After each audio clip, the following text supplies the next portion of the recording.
जयमुदीरये पराशरं मुनिवरं कृतपूर्वाह्निकक्रियं मैत्रेयः परिपप्रच्छ प्रणिपत्याभिवाद्य च स्वस्त्यस्तु सतां हरिः ಓಂ.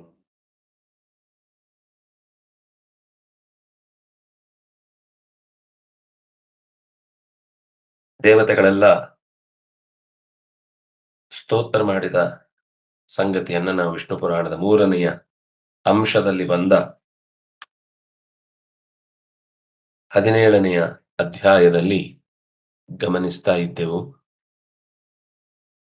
ಅವರ ಸ್ತೋತ್ರದಲ್ಲಿ ಇದ್ದ ಪ್ರಧಾನವಾದ ಅಂಶ ಎಲ್ಲಾ ರೀತಿಯಿಂದಲೂ ಕೂಡ ನಮಗೆ ಸಹಕಾರ ನೀಡುವವನು ಭಗವಂತ. ಅವನಿಲ್ಲದೆ ಇದ್ರೆ ನಮ್ಮ ಬದುಕು ಶೂನ್ಯ ಅನ್ನೋದನ್ನ ಹೇಳಿ, ಸ್ತೋತ್ರಸ್ಯ ಚಾವಸಾನೀತೆ ದದೃಶು ಪರಮೇಶ್ವರಂ ಸಕಲಮಿದಮಜಸ್ಯ ಯಸ್ಯ ರೂಪಂ ಪರಮ ಪದಾತ್ಮವತ ಸನಾತನಸ್ಯ ತಂ ಅನಿಧನಂ ಅಶೇಷ ಬೀಜಭೂತಂ ಪ್ರಭುಂ ಅಮಲಂ ಪ್ರಣತಾಸ್ಮ ವಾಸುದೇವಂ ಅಂತ ಅದರ ಕೊನೆಯ ಸಾಲು. ವಾಸುದೇವಂ ಪ್ರಣತಾಸ್ಮ, ವಾಸುದೇವನನ್ನು ನಮಿಸುತ್ತೇವೆ. ವಾಸುದೇವನ ಎಂಥ ವಾಸುದೇವ? ಅಮಲನಾದ, ಪ್ರಭುತ್ವವನ್ನು ಹೊಂದಿದ, ಸಕಲ ಜೀವರಾಶಿಗಳ ಬೆಳವಣಿಗೆಗೆ ಕಾರಣನಾದ, ಸ್ವತಃ ತನಗೆ ಯಾರಿಂದಲೂ ತಡೆ ಇಲ್ಲದಂತೆ ರಕ್ಷಿಸಿಕೊಳ್ಳಬಲ್ಲ, ಅಶೇಷವಾದ ಜೀವರಾಶಿಗಳ ಅಭಿವ್ಯಕ್ತಿಗೆ ಕಾರಣನಾದ, ಎತ್ತರದ ಸ್ಥಾನದಲ್ಲಿ ಎಲ್ಲರನ್ನು ತಂದಿರಿಸುವ, ಎಲ್ಲಾ ಕಾಲದಲ್ಲೂ ಎಲ್ಲಾ ರೀತಿಯಿಂದಲೂ ಒಂದೇ ವಿಧವಾದ ಸ್ವರೂಪವನ್ನ ತೋರುವ ಹುಟ್ಟದವನ ಹೆಚ್ಚುಗಾರಿಕೆಯನ್ನ ಎಷ್ಟು ತಿಳಿದ್ರೂ ಕೂಡ ಮುಗಿಯದ್ದು ಅನ್ನುವ ವಾಸುದೇವನ ಪದ ತಲಗಳಿಗೆ ಪೊಡಮಟ್ಟು ನಮಿಸುವೆ ಅನ್ನುವ ಹಿನ್ನೆಲೆಯಲ್ಲಿ ದೇವತೆಗಳೆಲ್ಲ ವಾಸುದೇವನ ರೂಪ ಅನ್ನೋದು ಅನ್ಯಾದೃಶ. ಅದು ಅದಕ್ಕೆ ಸಾಟಿಯೇ ಇಲ್ಲ.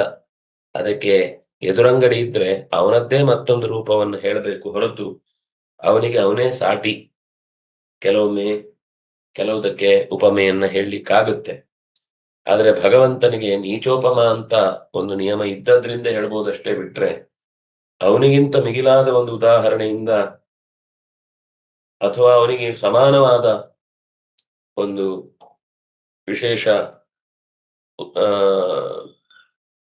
ಘಟನೆಯಿಂದ ವ್ಯಕ್ತಿತ್ವವನ್ನ ಪರಿಚಯಿಸಲಿಕ್ಕೆ ಸಾಧ್ಯ ಇಲ್ಲ. ಸ್ತೋತ್ರಸ್ಯ ಚ ಅವಸಾನೆ, ಕೊನೆಗೆ ಪರಮೇಶ್ವರನನ್ನ, ಶಂಖವನ್ನ, ಚಕ್ರವನ್ನ, ಗದೆಯನ್ನ ಹೊತ್ತಿರುವ ಗರುಡನ ಮೇಲೆ ಕೂತಿರುವ ಸ್ಥಿತಿಯಲ್ಲಿ ಕಂಡರು. ಎಲ್ಲ ದೇವತೆಗಳು ಒಟ್ಟಿಗೆ ಕಂಡರು. ತಂ ಊಚುಹು ಸಕಲಾ ದೇವಾ ಪ್ರಣಿಪಾತ ಪುರಸ್ಸರಂ ಪ್ರಸೀದನಾಥ ದೈತ್ಯೇಭ್ಯಃ ತ್ರಾಹಿ ನ ಶರಣಾರ್ಥಿನಃ. ಪ್ರಣಿಪಾತ ಪುರಸ್ಸರಂ, ಪೂರ್ಣ ಶರಣಾಗಿ ನಮಸ್ಕಾರ ಮಾಡಿದ್ರು.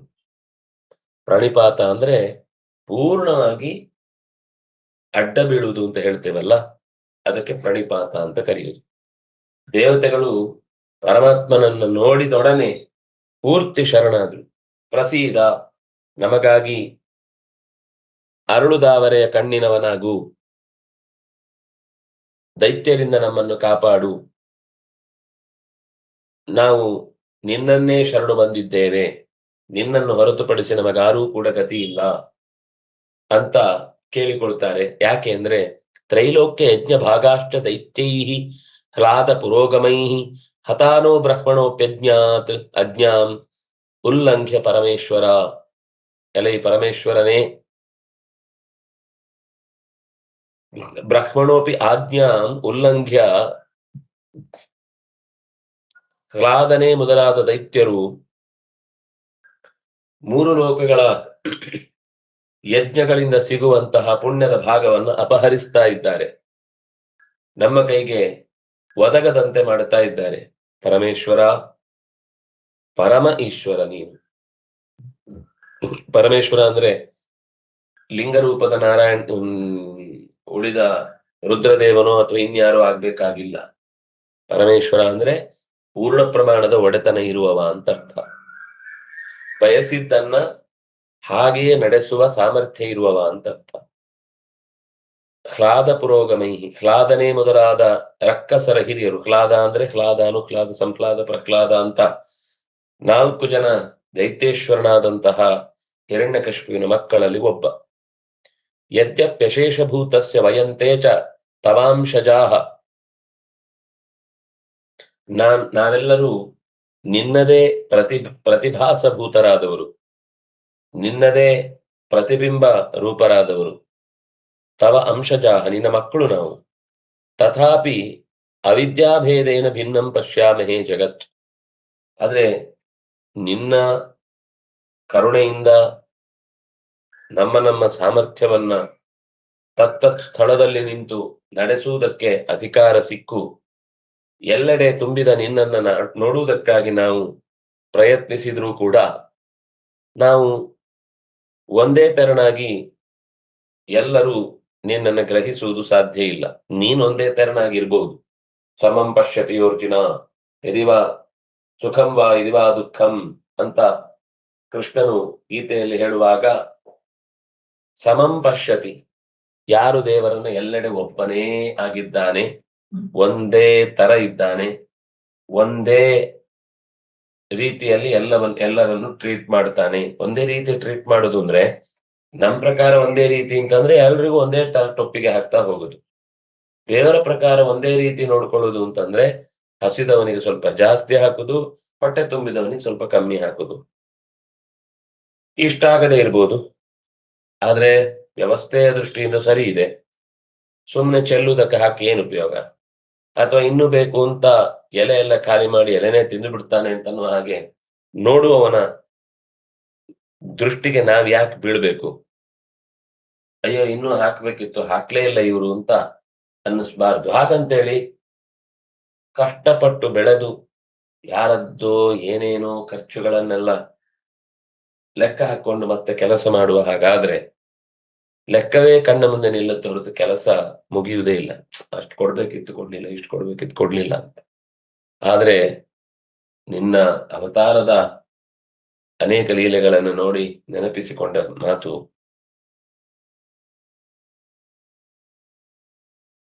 ಭಿನ್ನಂ ಪಶ್ಯಾಮಹೇ ಜಗತ್. ಈಗ ನಿನಗಿಂತ ಬೇರೆಯಾಗಿ ಅರಿವುಗೇಡಿತನ ಅಂತನ್ನುವುದು ಒಂದು ಇದ್ದದ್ರಿಂದ, ಜಗತ್ತಿನಲ್ಲಿ ಎಲ್ಲದಕ್ಕೂ ಈ ಅರಿವುಗೇಡಿತನ ಅಜ್ಞಾನ ಅನ್ನೋದು ಅಂಟಿರುವುದ್ರಿಂದ ನಿನ್ನ ವಶದಲ್ಲಿದ್ರು ಕೂಡ ನಿನಗಿಂತ ತೀರ ಭಿನ್ನವಾಗಿದೆ ಈ ಎಲ್ಲ ಜಗತ್ತು. ಈ ದೇವತೆಗಳ ಗುಂಪು ನಮಗೆ ಒಂದೊಂದ್ಸತಿ ನೋಡುವಾಗ ಅವರೆಲ್ಲ ಅದ್ಭುತ ಅಂತ ಅನ್ಸುತ್ತೆ, ಹೌದು ಕೂಡ. ನಮ್ಮ ದೃಷ್ಟಿಯಿಂದ ನಮಗಿಂತ ಅತ್ಯಂತ ಅದ್ಭುತ. ಆದ್ರೆ ಎಲ್ಲರೂ ಸಮಾನರು ಅಥವಾ ಎಲ್ಲ ಸೇರಿ ಒಬ್ಬರು ಅನ್ನುವ ಅಭಿಪ್ರಾಯದಲ್ಲಿ ಹೇಳಲಿಲ್ಲ. ಇದನ್ನ ತಿಳಿಬೇಕಾದದ್ದಿದೆ. ಸ್ವವರ್ಣ ಧರ್ಮೈ ಅಭಿರತಾ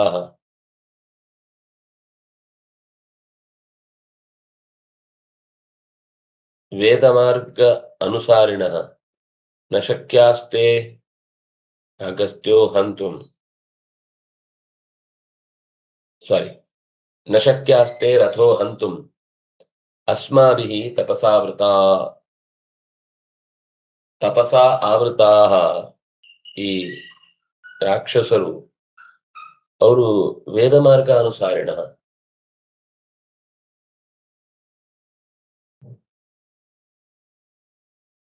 ತಮ್ಮ ತಮ್ಮ ಕಾರ್ಯಭಾರಗಳನ್ನು ನಡೆಸುವ ವೇಷಗಾರಿಕೆಯನ್ನ ಹೊತ್ತುಕೊಂಡು ವೇದವನ್ನ ಅಭ್ಯಾಸ ಮಾಡಿ, ರಾವಣನಿಗೂ ಸಕಲ ವೇದಗಳು ಬರ್ತಿತ್ತು. ವೇದ ಬರ್ತಿತ್ತು ಅಂದ ಮಾತ್ರಕ್ಕೆ ಅವನೆಲ್ಲ ಒಳ್ಳೆಯದನ್ನೇ ಯೋಚನೆ ಮಾಡಿ ಒಳ್ಳೆಯದ್ರಿಂದಲೇನೆ ಅಪಾಯವನ್ನು ಕಳೀಬೇಕು ಅಂತೇನಿಲ್ಲ. ದುಷ್ಟರಾಗಿ ಸ್ವರೂಪದಿಂದ ತಮ್ಮ ದುರ್ಗುಣಗಳನ್ನು ಮುಚ್ಚಲಿಕ್ಕೆ ಟ್ರೈ ಮಾಡಿದಷ್ಟು ಮತ್ತೆ ಮತ್ತೆ ಬೆತ್ತಲಾಗ್ತಾ ಹೋಗ್ತಿರ್ತಾರೆ.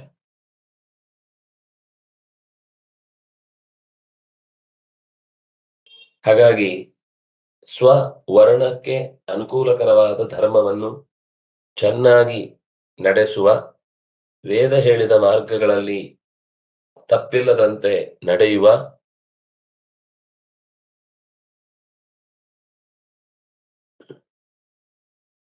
ನನ್ನ ಅಂದ್ರೆ ನಮ್ಮ ಒಟ್ಟು ಎಲ್ಲರಿಗೂ ಸೇರಿಸಿ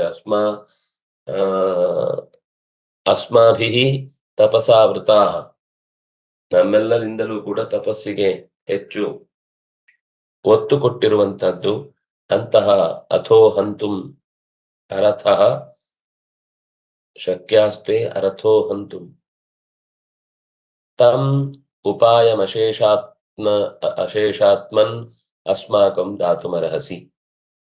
ಅಂತಹ ರಾಕ್ಷಸರನ್ನ ಸಂಹಾರ ಮಾಡುವುದಕ್ಕೆ ನೀನು ಉಪಾಯವನ್ನ ಹೇಳಬೇಕು. ನಾವು ಅವನನ್ನ ಕೊಲ್ಲಿಕ್ಕಾಗ್ತಾ ಇಲ್ಲ. ನಾವು ನಮ್ಮ ಧರ್ಮವನ್ನು ಪಾಲಿಸ್ತಾ ಇದ್ದೇವೆ, ವೇದದ ಮಾರ್ಗದಲ್ಲಿದ್ದೇವೆ. ಅಥೋ ಆದರೂ ಅಂತ ಅರ್ಥ. ಅಥೋ ಹಂತುಂ ನ ಶಕ್ಯಾಹ. ನಾವಿಷ್ಟೆಲ್ಲ ನಮ್ಮ ದಾರಿಯಲ್ಲಿ ಬಲವಾಗಿ ಏನನ್ನು ಪ್ರತಿಪಾದಿಸಿದ್ರೂ ಕೂಡ ಶತ್ರುಗಳನ್ನು ಎದುರಿಸುವುದಕ್ಕೆ ಇಷ್ಟೇ ಸಾಕಾಗುವುದಿಲ್ಲ. ನೀನು ಸಹಾಯಕ್ಕೆ ಬರಬೇಕು ಅಂತ ದೇವತೆಗಳು ಪರಮಾತ್ಮನನ್ನು ಕೇಳ್ತಾರೆ. ಏನ ತಾನ್ ಅಸುರಾನ್ ಹಂತುಂ ಭವೇಮ ಭಗವನ್ ಕ್ಷಮಾಹ. ನೀನು ಯಾವುದಾದ್ರೂ ಉಪಾಯವನ್ನು ಕೊಟ್ರೆ, ಯಾವ ಉಪಾಯದಿಂದ ಶತ್ರುಗಳ ಸಂಹಾರ ಮಾಡೋದಕ್ಕೆ ಸುಲಭವಾದ ಮಾರ್ಗ ಸಿಗುತ್ತೋ ಅದನ್ನು ನಾವು ನಡೆಸಿ ಅದರ ಕ್ರೆಡಿಟ್ ಅನ್ನ ಕೀರ್ತಿಯನ್ನು ನಿನ್ನ ಕೈಯಲ್ಲಿ ಒಪ್ಪಿಸ್ತೇವೆ. ನಮಗೆ ಅದರಿಂದ ಏನು ಲಾಭ ಆಗ್ಬೇಕಾದ್ದಿಲ್ಲ ಅಂತ ಹೀಗೆ ಆ ದೇವತೆಗಳು ಪರಮಾತ್ಮನನ್ನು ಪ್ರಾರ್ಥಿಸ್ತಾರೆ. ಪರಾಶರರು ಆ ಕಥೆಯನ್ನು ಮುಂದುವರಿಸುತ್ತಾ ಇತ್ಯುಕ್ತೋ ಭಗವಾನ್ ತೇಭ್ಯಃ ಮಾಯಾ ಮೋಹಂ ಶರೀರತಃ.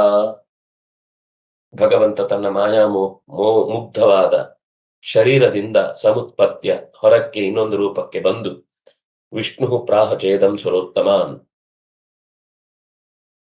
ಒಂದು ರೂಪವನ್ನವರ ಕೈಗೆ ಕೊಟ್ಟು ಈ ಮಾತನ್ನ ಸುರೋತ್ತಮರನ್ನ ಕುರಿತು ಹೇಳಿದ. ಮಾಯಾ ಮೋಹೋಯಮಖಿಲಾನ್ ದೈತ್ಯಾನ್ ತಾನ್ ಮೋಹಯಿಷ್ಯತಿ. ಅಂದ್ರೆ ತನ್ನದೇ ಒಂದು ಇಚ್ಛಾರೂಪವಾದ ಮಾಯಾಮೋಹ ಅನ್ನುವ ರೂಪವನ್ನು ಕೊಟ್ಟು ತಥೋ ವಧ್ಯಾ ಭವಿಷ್ಯಂತಿ ವೇದ ಮಾರ್ಗ ಬಹಿಷ್ಕೃತ. ವೇದದ ದಾರಿಯನ್ನ ಬಳಸಿಕೊಂಡು ಕೂಡ ಅದರ ಅನುಭವವನ್ನ ಯಶಸ್ವಿಯಾಗಿ ಪಡೆಯುವ ವಿಷಯದಲ್ಲಿ ಅಸಂಬದ್ಧರಾಗಿ ಬದುಕ್ತಾ ಇದ್ದಾರೆ ಅಂದ್ರೆ ಅದನ್ನು ಸರಿಪಡಿಸಬೇಕಾದದ್ದು ನಮ್ಮೆಲ್ಲರ ಕರ್ತವ್ಯ. ಆದ್ರಿಂದ ಅವರಿಗೆ ಭರವಸೆಯ ಮಾತನ್ನ ಕೊಡ್ತಾನೆ. ಯೋಚನೆ ಮಾಡಬೇಡಿ, ಮಾಯಾಮೋಹವನ್ನ ನಿಮ್ಮ ಜೊತೆಗೆ ಕಳುಹಿಸಿಕೊಡ್ತೇವೆ. ನೀವು ಅದರ ಮೂಲಕ ಯುದ್ಧ ಮಾಡಿ ಈ ಸಮಸ್ಯೆಯಿಂದ ಪಾರಾಗಬಹುದು. ತಥೋ ವಧ್ಯಾ ಭವಿಷ್ಯಂತಿ ವೇದ ಮಾರ್ಗ ಬಹಿಷ್ಕೃತ. ಸರಿಯಾದ ಸತ್ಯವನ್ನ ಜಗತ್ತಿನಲ್ಲಿ ಹೇಗಿದೆಯೋ ಹಾಗೆ ಹೇಳಿದ್ದನ್ನ ವೇದವನ್ನೇ ನಿರಾಕರಿಸಿ ಒಬ್ಬ ಮುಂದೆ ಉಡ್ತಾನೆ ಅಂದ್ರೆ ಅವನು ಖಂಡಿತ ಶಿಕ್ಷಾರ್ಹ ಅಪರಾಧವನ್ನ ಮಾಡಿಕೊಂಡಿದ್ದಾನೆ ಅಂತ ಆತನನ್ನ ಎತ್ತರಕ್ಕೆ ಮತ್ತೆ ಕರ್ಕೊಂಡು ಹೋಗ್ಲಿಕ್ಕೆ ಸಾಧ್ಯ ಇಲ್ಲ. ತಪ್ಪಿತಸ್ಥ ಮತ್ತೆ ತಪ್ತಾನೇ ಇರ್ತಾನೆ. ತಪ್ಪಿಸಿಕೊಳ್ಳುವಾಗ ಮೊದಲಿಗೆ ಥ್ರಿಲ್ ಇರುತ್ತೆ, ಆಮೇಲೆ ಕೈ ಚಳಕಾನ್ ಮಾಡ್ತಿರ್ತಾನೆ.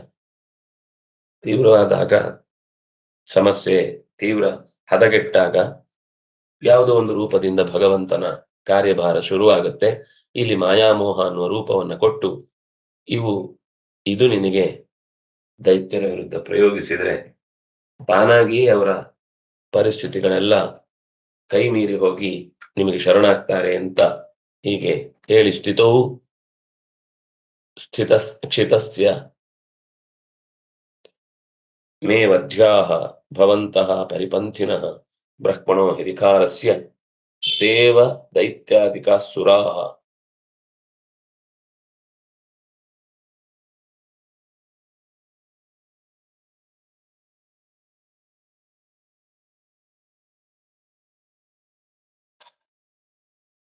ಯಾವಂತಹ ಪರಿಪಂಥಿನಃ ಮೇ ಸ್ಥಿತೌ ತೇ ವಧ್ಯಾಃ.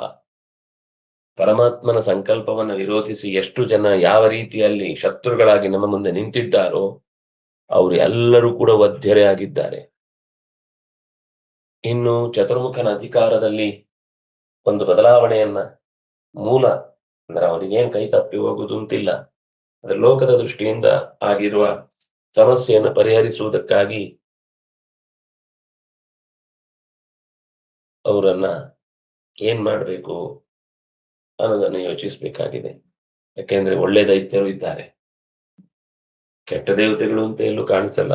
ಆದ್ರೆ ಸೂಕ್ಷ್ಮವಾಗಿ ಕೆಲವೊಂದು ಸರ್ತಿ ಮೂಲ ಸ್ಥಾನದಿಂದ ಡಿವಿಯೇಟ್ ಆಗುವ ಪ್ರಸಂಗ ಇರುತ್ತೆ. ತದ್ಗಚ್ಚತನ ಕಾರ್ಯ, ಹೆದರಬೇಡಿ, ಹೊರಡಿ. ಮಾಯಾಮೋಹೋ ಯಮಗ್ರತಃ, ಮಾಯಾಮೋಹ ಅನ್ನುವಂತಹ ಶಕ್ತಿ ನನ್ನ ಎದುರುಗಡೆ ನಿಂತಿದೆ. ಮಾಯಾಮೋಹೋಪಿ ತೈಸ್ಸಾಕಂ,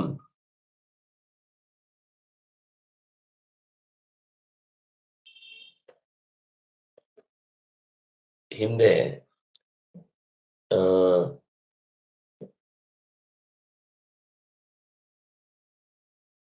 ಗಚ್ಚನ್ ಅದ್ಯೋಪಕಾರಾಯ ಭವತಿ ಭವತಾಂ ಭವಿತಾ ಸುರಾಹ, ಸುರಾಹ ಭವಿತಾ, ನೀನು ಅವರ ಕಾರ್ಯಭಾರವನ್ನು ನಡೆಸಿಕೊಟ್ರೆ ಮುಂದೆ ನಿನ್ನ ಕಾರ್ಯಭಾರಕ್ಕೆ ಅವರೆಲ್ಲ ಇರ್ತಾರೆ ಅಂತ ಹೇಳಿದ ಮಾತನ್ನ ಮನಸ್ಸಿನಲ್ಲಿಟ್ಟುಕೊಂಡು ಮುಂದುವರಿತಾರೆ ದೇವತೆಗಳು. ಆಗ ಹೀಗೆ ಭಗವಂತನಿಂದ ಆದಿಷ್ಟರಾಗಿ ಪ್ರಣಿಪಾತೈಶ್ಚ, ಪ್ರಣಿಪಾತದಿಂದ ಬದುಕಿ ಯಯುರ್ದೇವ ಯಥಾಗತಂ, ದೇವತೆಗಳು ತಮ್ಮ ಪಾಡಿಗೆ ತಾವು ಮೂಲ ಸ್ಥಾನವನ್ನು ಸೇರಿದ್ರು. ಅವರವರ ಮನೆಗಳಿಗೆ ಹೋದ್ರು, ಅವರವರ ಲೋಕಗಳಿಗೆ ಹೋದ್ರು, ಎಲ್ಲ ಇಂದ್ರ ಚಂದ್ರ ಮೊದಲಾದವರು. ಉಳಿದವರಿಗೆ ಅವ್ರಿಗೆ ಪ್ರತ್ಯೇಕ ಅಂತ ಹೇಳದೇ ಇದ್ರು ಕೂಡ ಕೆಲವು ಗುಂಪಿನಲ್ಲಿ ಅವರನ್ನ ಸೇರಿಸಿಕೊಂಡು ಚರ್ಚೆಯನ್ನು ನಡೆಸಲಾಗ್ತಾ ಇತ್ತು. ಯುದ್ಧದ ವಿಷಯ ಇರ್ಬೋದು, ಒಟ್ಟಂತೂ ಚೆನ್ನಾಗಿ ನಡೀತಾ ಇದ್ದ ಆ ಅವಸ್ಥೆಯನ್ನ ನೆನೆದು ದೇವತೆಗಳು ಖಿನ್ನರಾಗ್ತಾ ಇದ್ರು. ಅದಕ್ಕೋಸ್ಕರ ಇದನ್ನು ಮತ್ತೆ ಮರಳಿಸುವ ಹೊಣೆಗಾರಿಕೆ ನಮಗಿದೆ, ಅದನ್ನು ಮಾಡಿಯೇ ಮಾಡುತ್ತೇವೆ ಅಂತ ಭರವಸೆ ತುಂಬಿ ದೇವತೆಗಳನ್ನೆಲ್ಲ ವಾಪಸ್ಸು ಪರಮಾತ್ಮ ಕಳಿಸಿದ್ರೆ, ದೇವತೆಗಳೆಲ್ಲ ಅಲ್ಲಿ ತನಕ ಟೆನ್ಷನ್ ಮಾಡಿಕೊಂಡವರು ಆಗ ಹೊರಟು ತಮ್ಮ ಮೂಲ ಸ್ಥಾನವನ್ನು ಸೇರ್ತಾರೆ. ಇತ್ಯುಕ್ತ ಪ್ರಣಿಪತ್ತೀನಂ ಯಯುರ್ದೇವ ಯಥಾಗತಂ ಮಾಯಾಮೋಹೋಪಿ ತೈಸ್ಮಾ ಸಾರ್ಧಂ ಯಯೌ ತತ್ರ ಮಹಾಸುರಃ,